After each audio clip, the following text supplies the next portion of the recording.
Good evening and welcome to today's program, Desegregating Greenbelt Family Histories of the Community's First Black Residents.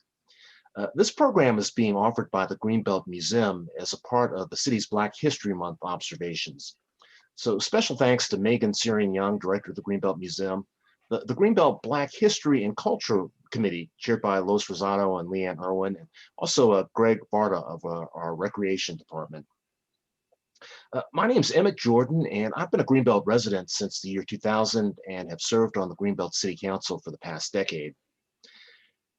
Many people may not know that Greenbelt began as a segregated community. Despite the fact that it was built by both Black and white relief workers, only white families were initially accepted as residents, and Greenbelt remained segregated for several decades after its founding in 1937. Today, many people think of racial segregation as something that is in the past because it was outlawed by the Civil Rights Act of 1964. The doctrine of separate but equal was the practice in Prince George's County and across the nation well into the 1960s. And unfortunately, the equal part was too often an afterthought. So while residential housing segregation is no longer enforced by law, census data actually tells us that racial segregation patterns in housing continue to the present. So today I'll be talking with Pastor Angie B. Williams, one of Greenbelt's first residents of color. Angie Bass Williams is an ordained Mennonite minister. She has served as a public speaker and leader for numerous interdenominational activities, as well as television and radio guest appearances. She serves on the board of directors for the Mennonite Mission Network and is a past interim pastor of the Emmanuel Mennonite Church. She's written several books, including Joy in Adversity and Jesus Wants Your Mind. Angie retired from her position as a management analyst at the Federal Aviation Administration. She and her husband, Rivers, reside in Williamsburg, Virginia, and are parents of 2 sons and 3 grandchildren. Angie, welcome and thanks for speaking with me today. Thank you. It's nice to be here, and I am delighted to speak with you and to tell our story. Well, just kind of diving right into this, will you share a bit about your background and where you grew up and what your chosen career or careers has been over the years? All right. First, I would like to show you a photograph of my husband and me at our 50th wedding anniversary at our church. I'm sorry he's unable to be on camera with me because he isn't feeling well, but I want you to see the love of my life.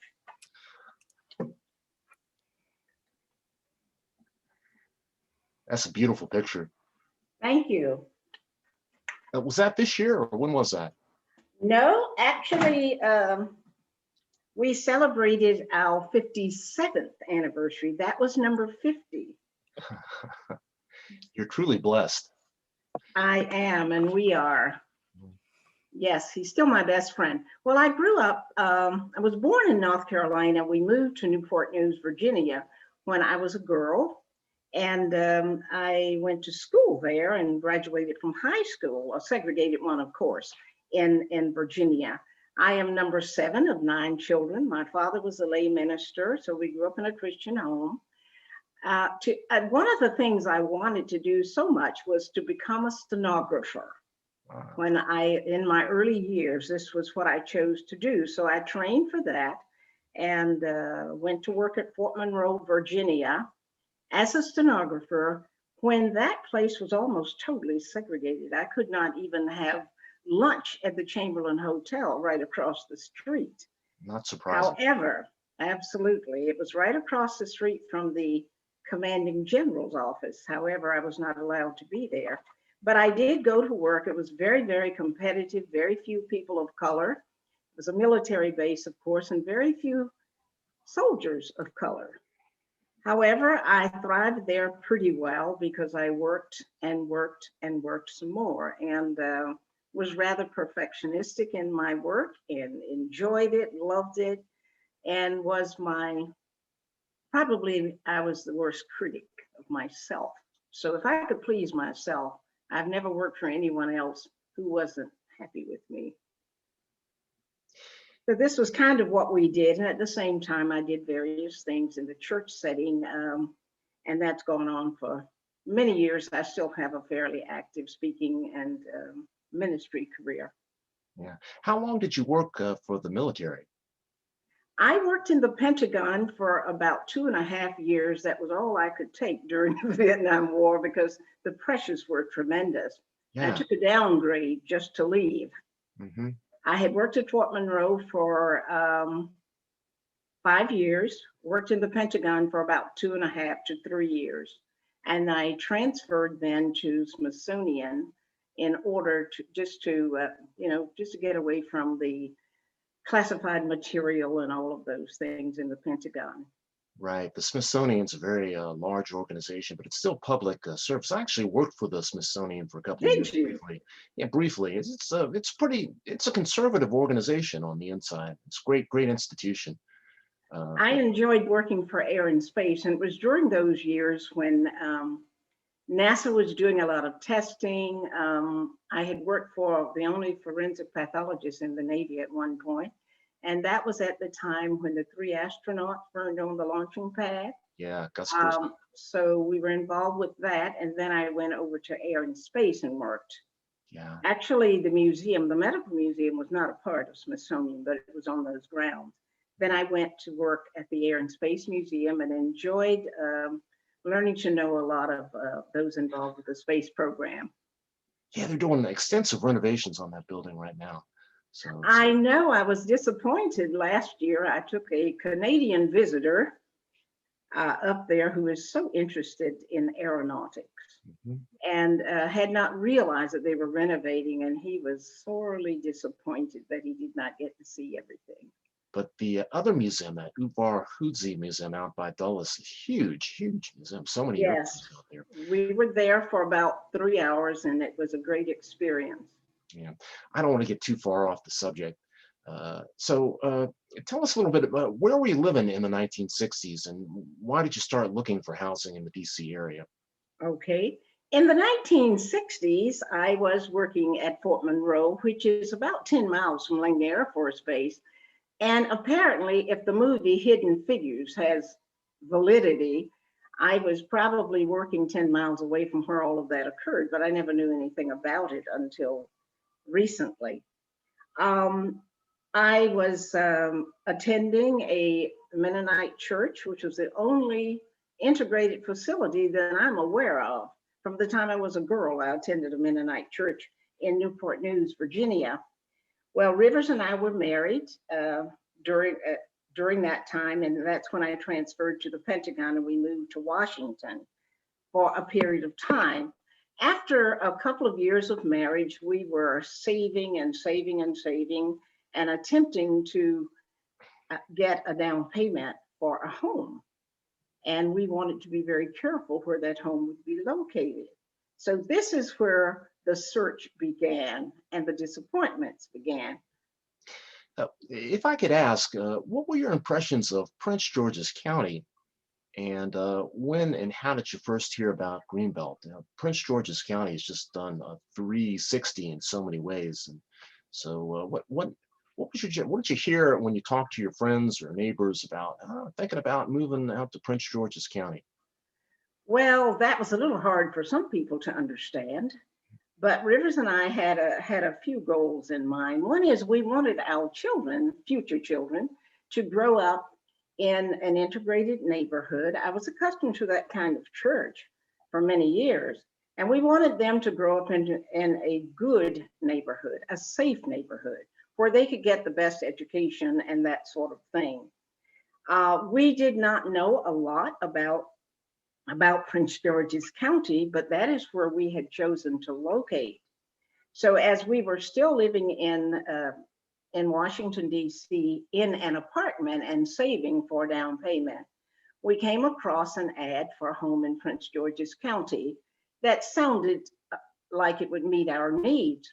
So of course, I called the realtor and he was most excited. And I think this is the one you referred to in some information you sent me about the realtor who mistook who we were by telephone. And when we showed up, it was an entirely different story.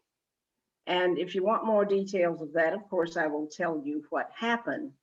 But we did not know anything much about Prince George's. It's just that we thought the location would be good because we both worked downtown Washington. And also the access routes into town were better Right. than some other areas.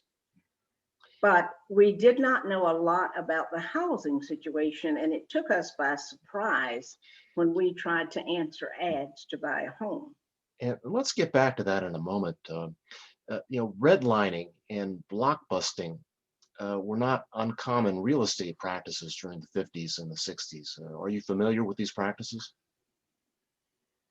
In the 50s, no. I don't know that that term was familiar to us back then. In fact, our naivete suggested that if we could afford the home, we could move there. We did not really realize as newlyweds that we could not do that.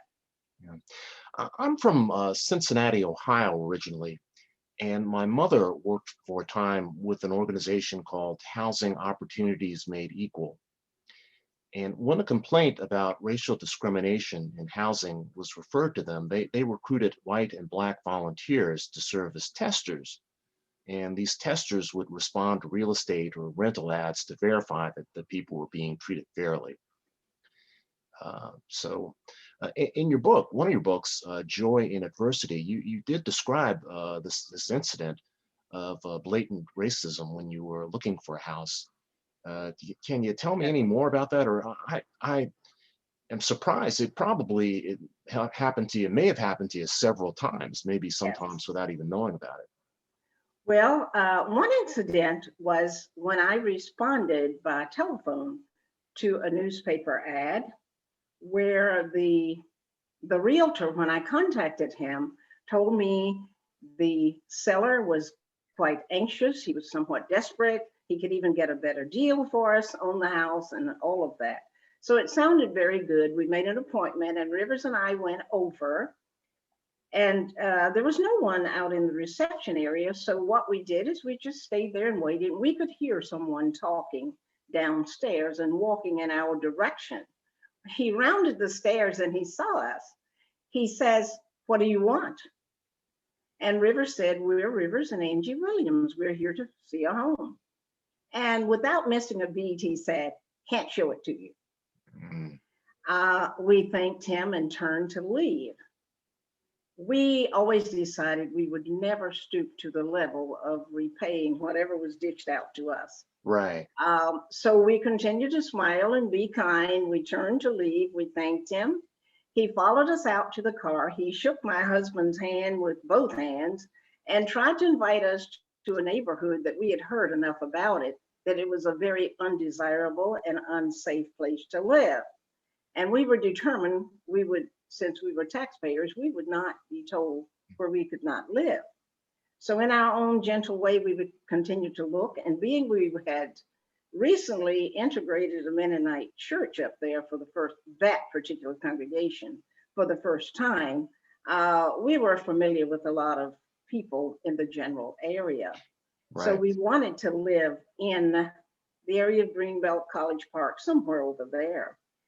But it became rather difficult more than once. Whenever I would answer an ad by telephone, they were very kind, but when we showed up, they didn't like us much. Yeah. Another occasion, my husband and I decided to visit an open house up in, I won't say the name of the development perhaps, but shall we say it was a large development in the Upper Marlboro area. You get my drift. Mm-hmm. And we went to a Sunday afternoon open house and were totally and completely ignored. Not one person spoke to us. No one said, "May I help you?" And we thought it odd. If they have something for sale, why are they not at least greeting us? Okay, let's give them the benefit of a doubt. Let's come back on Monday. So we chose a Monday. We went up and only one person was in the office. And he was not kind at all. In fact, he would not give us eye contact. His body language suggested that he wished we would go away, but we did not. We just continued to smile. So he pulled out a a cloth and began to shine his shoes, answering us in just short staccato sentences whenever we asked a question. Eventually, he gave us the key to one of the models and we went over and looked. But we also did do this thing of sending some friends from our church to look at homes we had looked at to see how they would treat them. The testing, your reaction sounds a lot like folks in my family react to situations, educated folks with good credentials looking around for things. That suggestion that you go someplace else to this development, that's the redlining that was so common. And the block busting was another tactic where real estate developers would, a Black family would move in, and the real estate folks would approach all the neighbors and try and create a panic about that and try and get the neighbors to short sell so that they would get a good deal on reselling the property. Right. So, I mean, these were fairly common practices in the 50s and 60s. Well, in the early 60s, this happened with us with our parental home in Hampton, Virginia. But as newlyweds, I don't know that this particularly happened to us. I'm not aware that anyone left Greenbelt because we moved in. Yeah, I was curious about that. So what was the process like? How did you settle on GHI in Greenbelt? And, it's Greenbelt Homes Incorporated, the cooperative that owns the original houses built in Greenbelt as part of the New Deal experiment. Do you recall what year that was and how did that go initially? Yes. Since Rivers and I were unable to find suitable housing, I began to make many, many telephone calls. I said there has to be some help someplace. I am believing it was about 20 telephone calls that I made, starting with the White House. I did not know where to call. We were new around the city, fairly new. So I just began making these calls, telling them our problem, and they would pass us on to another government agency. Well, eventually someone, and I'm not sure who anymore, referred us to Greenbelt Citizens for Fair Housing, saying that they would probably welcome us. And I'm not sure also who the first person was at the Fair Housing group that I spoke with, but whomever it was, they had suggested that even though this was not the kind of house we were searching for, we would be welcome and we could most likely purchase a home in Greenbelt. So we did purchase a home on, it was 7H Southway in Greenbelt. Yes. And we were very grateful to move into an area that was peaceful. The Fair Housing Group offered to be sort of in the background in case someone wanted to stir up some trouble. There was none. So we were well received by the loan officers. The Twin Pines Savings and Loan financed our home. Actually, I have everyone. I'm a packed rat when it comes to those things. So I have all of those papers where we purchased that GHI home. And that would have been in December. We signed a contract for it and we moved in February the 12th, 1966. So we had, as far as I know, I don't recall any type of ill treatment or any of that in terms of securing the finances that was common for those homes at that time. Well, that's interesting. When Greenbelt was founded, there was an effort to promote religious diversity. Do you think your affiliation with the Mennonite Church may have been a factor at all in the referral to Greenbelt? I don't recall who made that referral. I don't believe it was anyone from the church, but someone that I contacted when I was making all those phone calls to different organizations, trying to locate someone who could help us find a suitable neighborhood. Right. So can you tell me anything more about the Fair Housing Committee in Greenbelt? Did you meet with them informally by phone or informally in person? Did they interview you or anything, or was it a lot more just person to person? Well, initially it was mainly telephone calls, but eventually we did meet some of the people from the Fair Housing Group. We became active members in it. We participated in various things. I remember at one point they we drafted a petition, and Rivers and I signed on to that. We also helped to plan a Labor Day parade in Greenbelt and participated with a float with diverse children and me on the back of the float. And some of the things like that we participated in. And there were various meetings held in the city that Rivers and I became actively involved with. But the Fair Housing Group was one that we definitely worked with. Yeah, there's no shortage of meetings to this day in Greenbelt. There's always a lot of meetings, a lot of things to do. If you And really one of the things that was funny is that once we had moved in, of course, a number of GHI people came to our home. If I might even mention a few names, I used to keep a guest book rather meticulously. And I went back to look at the day we moved in. The very first visitor we had in Greenbelt was a Reverend Kenneth Wyatt, who was a pastor of the church there. The third day we were there, he came and visited.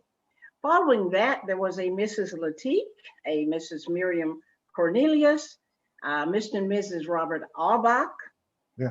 And family, Amy Walder, Irene Hensel and her children, John Unger, Pat Farrell.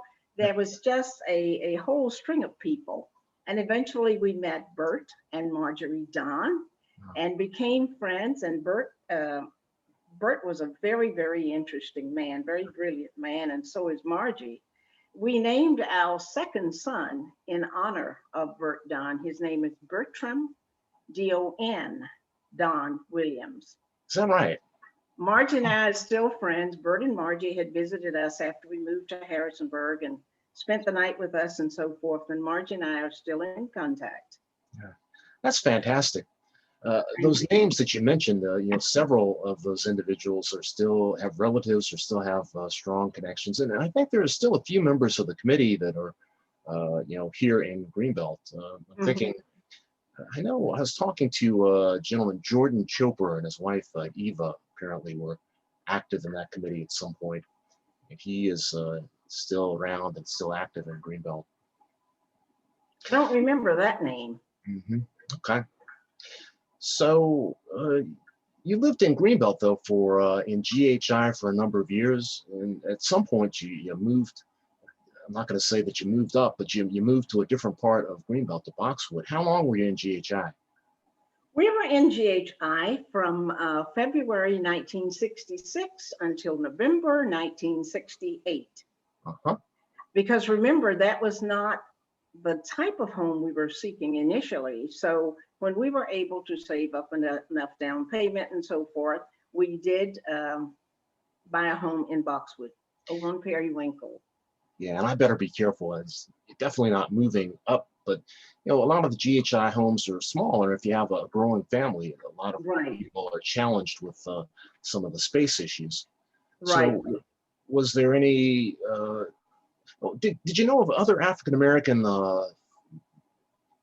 individuals and families that moved into GHI or Greenbelt during those 4 years?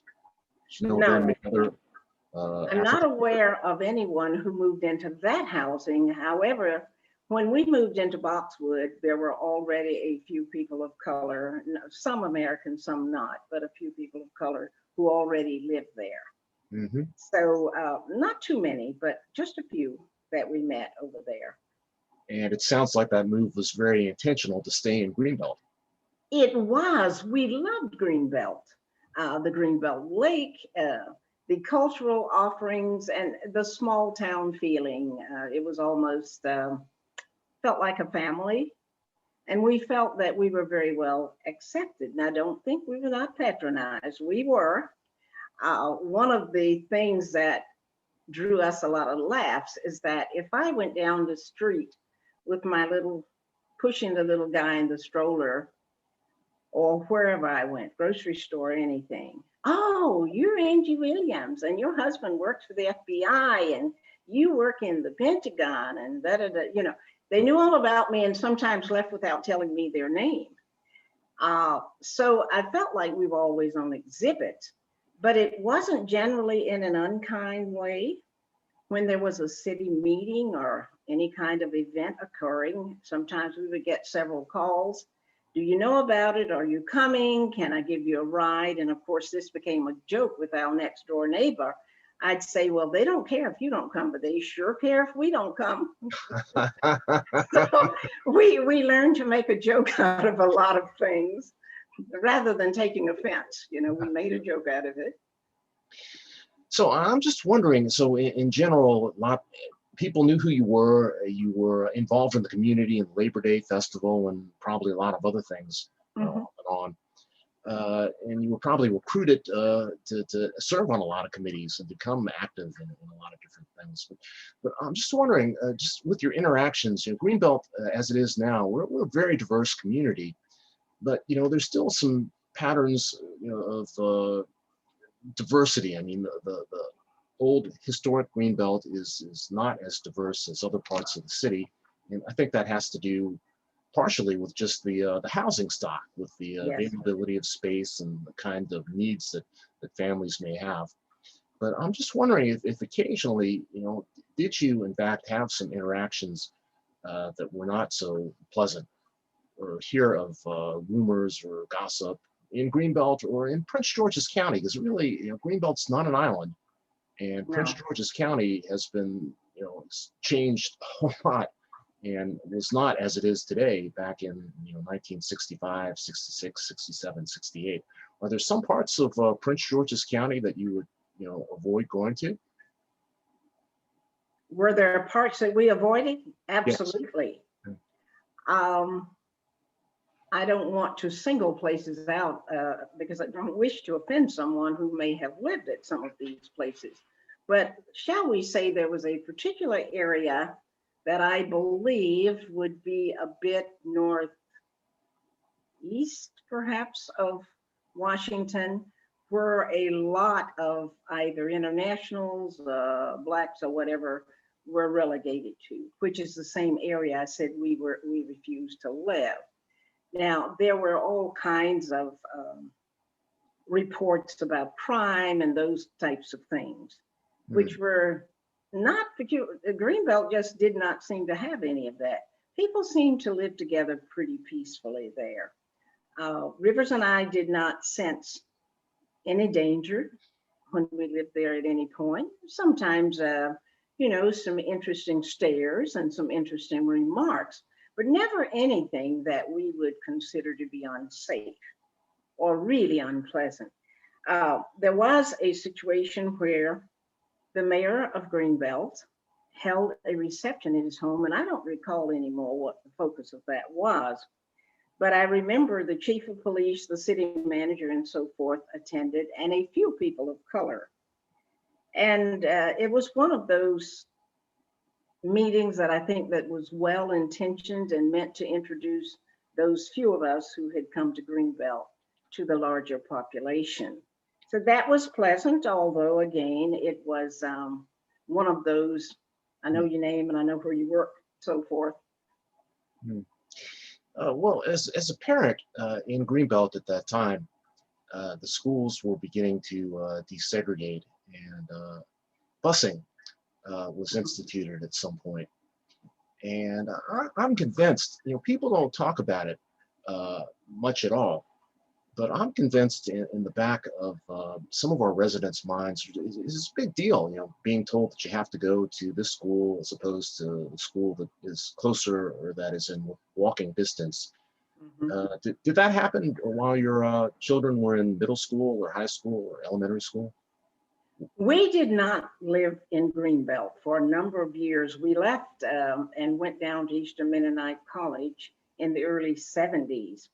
We returned to live in Greenbelt again in 1988.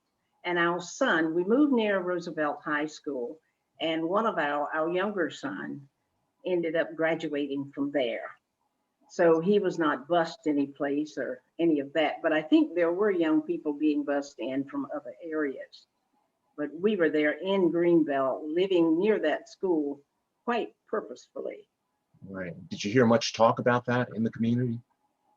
About other people? I remember our son talking about meeting people from different areas who were brought in. Mm-hmm.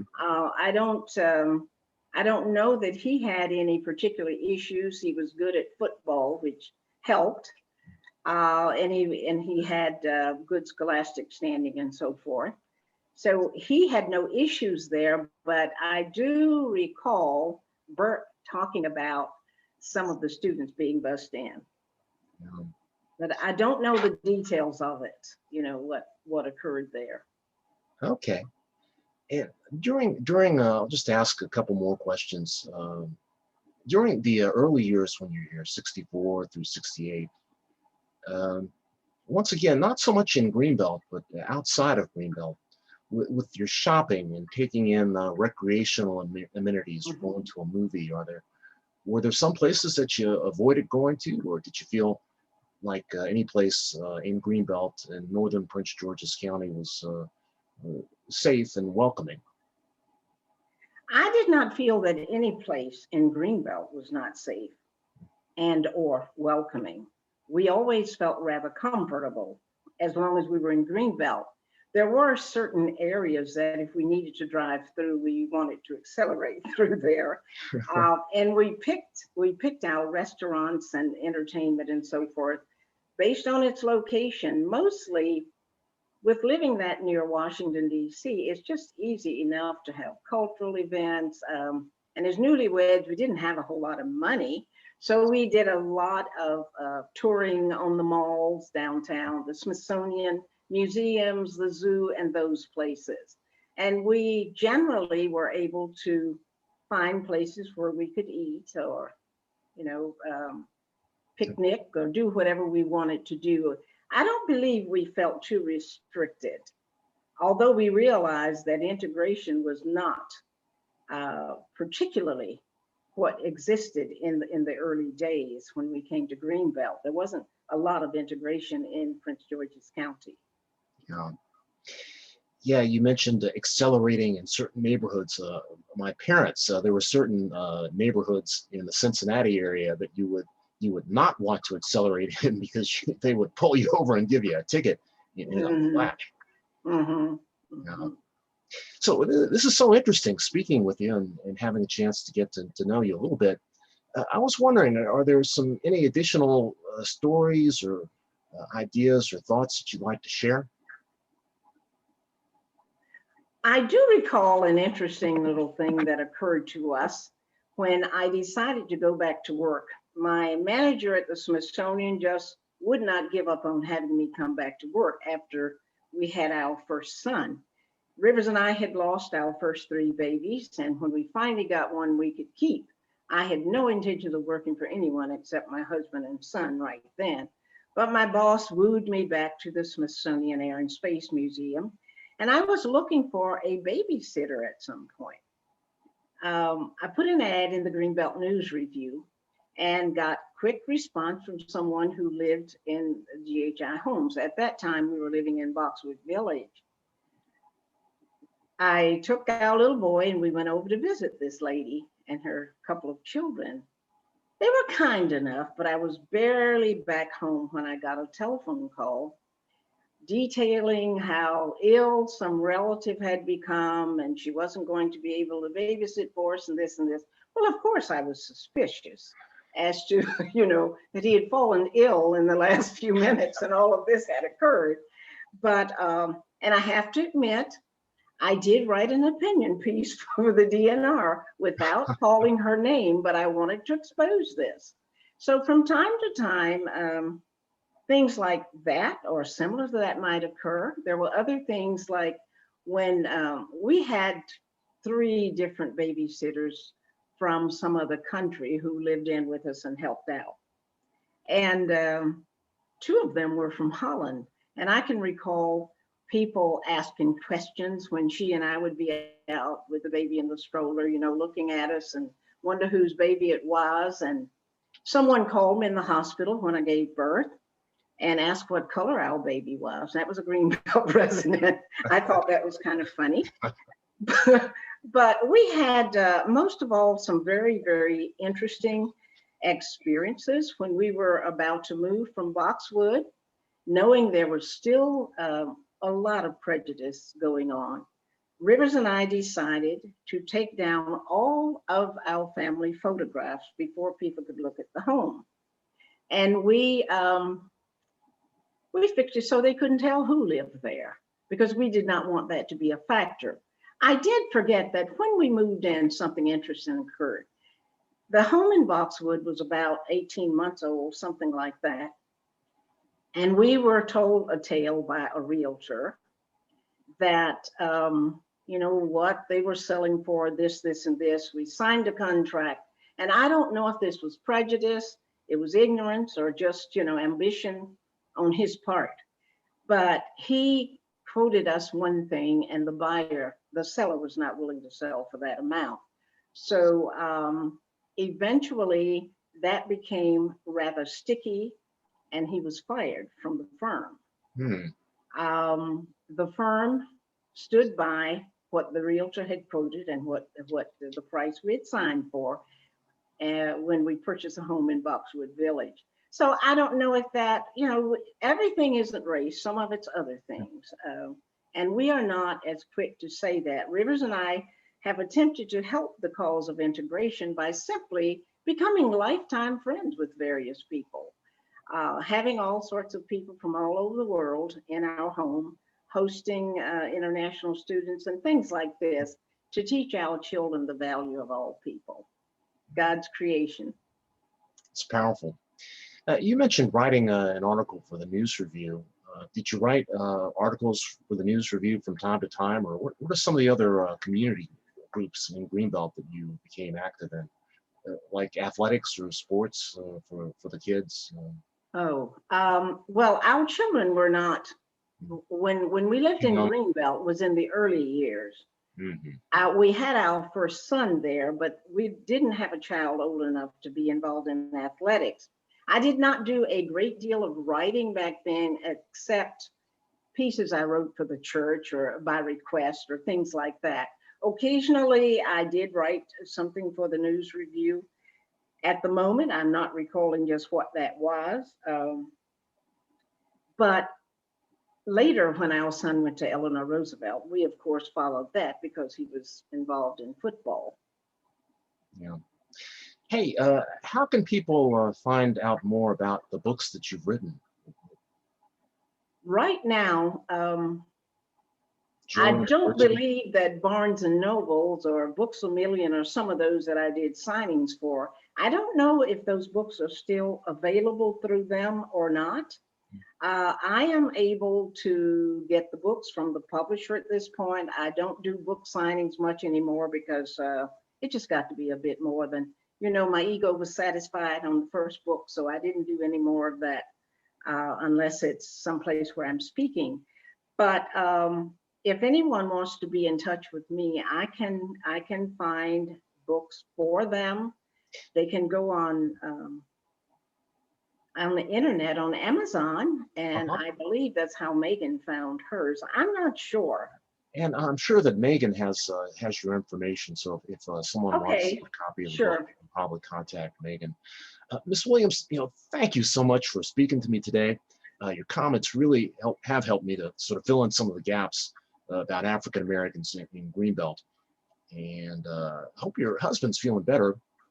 Thank you.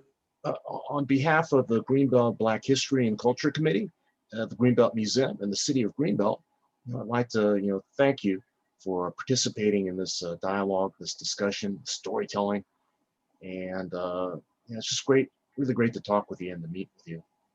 You are more than welcome, and if at any point you would find it of value, whenever the pandemic is over and we are free to travel, I would be very happy to share some of the documents that I have kept from those early days, including the house contract, as I said, and the agreements for the cooperative and all of that.